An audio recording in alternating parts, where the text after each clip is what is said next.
గురుగారు ఇప్పుడు మనం చూసుకున్నట్లయితే రీసెంట్ టైమ్స్ లో భార్య భర్తల మధ్యన ఎక్కువ గొడవలు అవుతూనే ఉంటున్నాయి. అవును, ప్లస్ వీళ్ళకి అక్రమ సంబంధాలు కూడా ఎక్కువ అయిపోయాయి. వాస్తవం. దేనికంటారు ఇదంతా?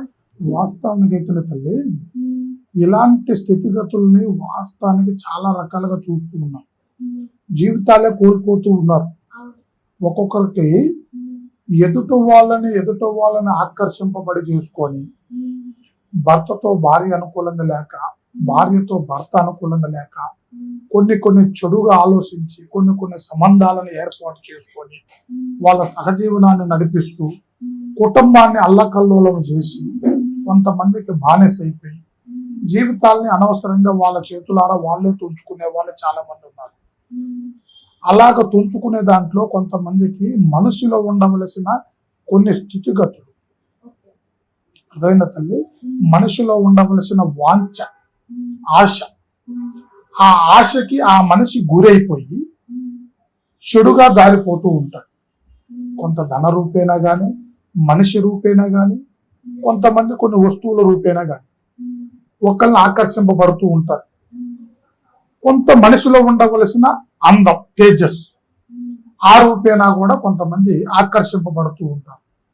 చక్కటి సంసారంలో భయంకరమైన కంపన తయారు చేసుకొని అగ్గిని రాచుకొని వాళ్ళ జీవితాలలో అశాంతిగా గురైపోతూ ఒక భర్తే దారి తప్పొచ్చు, ఒక భార్య దారి తప్పొచ్చు.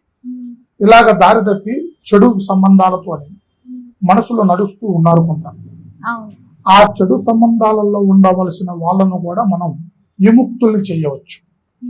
వాళ్ళు ఆ దారిని ఎందుకు ఎంచుకున్నారు, దేనికి ఆశపడుతున్నారు, ఆ ఆశ, ఆ మనిషి ఏ రకమైన ఆశ ఏర్పాటు చేశారు, ఆ ఆశ తీరితే వీళ్ళు కూడా ఆ దారి తప్పే అవకాశాలు ఉంటాయి.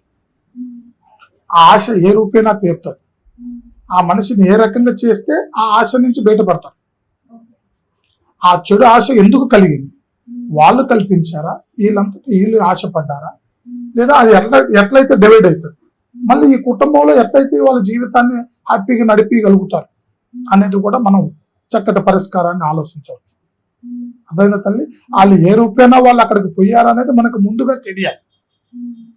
అలాంటి ఆశ ఎందుకు పెట్టుకున్నారు, ఆ మనిషి స్నేహంలో పడ్డారా, ప్రేమలో పడ్డారా, కామంలో పడ్డారా, ఏదైనా వస్తువు రూపేణ ఆశపడుతున్నారా, డబ్బు రూపేణ ఆశపడుతున్నారా, వాళ్ళ నుంచి ఏమి రాబడి మళ్ళీ యువతలకు రాగలుగుతారు అనేది మనం అన్ని రకాలుగా వాళ్ళని చూసి పరిశీలించి ఏ రూపంలో వాళ్ళు ఆశపడుతున్నారో మనం గమనించి వాళ్ళకి చక్కటి మనకు మార్గాన్ని చూపించి ఆ ఆశ నుంచి విముక్తులను చేసి మళ్ళీ ఇలా సంసారంలో ఎలాంటి అవాంతరాలు లేకోకుండా భార్య భర్తలందు నిలకట్టుగా ఉండేటట్టు, వాళ్ళ జీవితాన్ని వాళ్ళు నిలబెట్టుకునేటట్టు, భార్య దారి తప్పినా సరే, భర్త దారి తప్పినా సరే, ఆ దారి నుంచి వాళ్ళని బయటపడేసేట్టుకైతేనే వాళ్ళ జీవితాలు చక్కమైన దారిలో ఉంటాయి.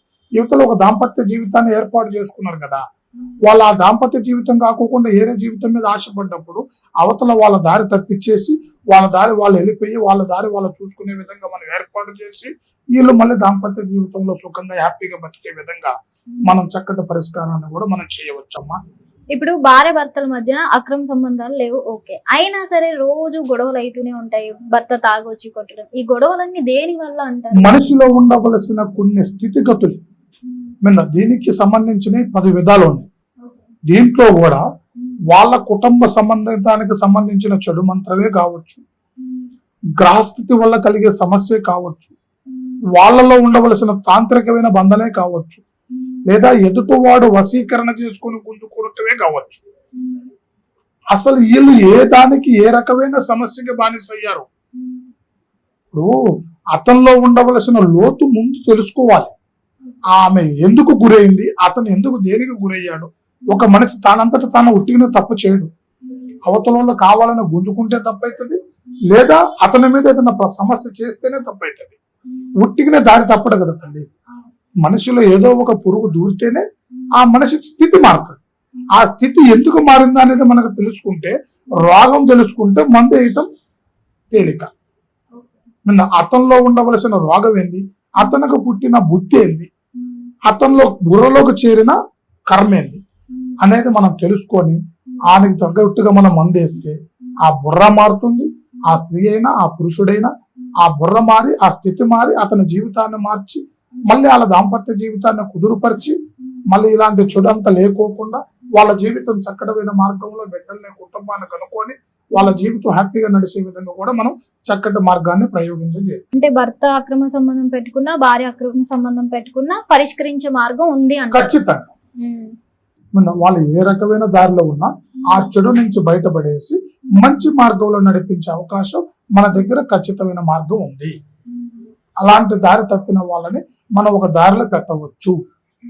వాళ్ళ జీవితాలలో ఎలాంటి అడ్డంకు లేకోకుండా మనల్ని సంప్రదిస్తే ఈ స్థితిలో ఉన్న మనిషిని ఈ స్థితికి మనం చేయొచ్చు అనేది ఖచ్చితంగా మనం చేయొచ్చు.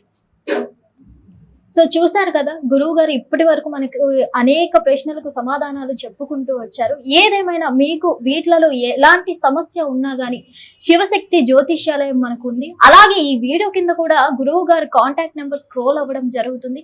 ఏది ఉన్నా గానీ మన సీతారామరాజు గురువు గారు చెప్పడం జరుగుతుంది. సో కింద ఉన్న నెంబర్ కి కాల్ చేస్తే, సంప్రదిస్తే మీ సమస్య ఏదైనా పరిష్కారం అయ్యే ఛాన్సెస్ ఎక్కువగా ఉన్నాయి. Thank you.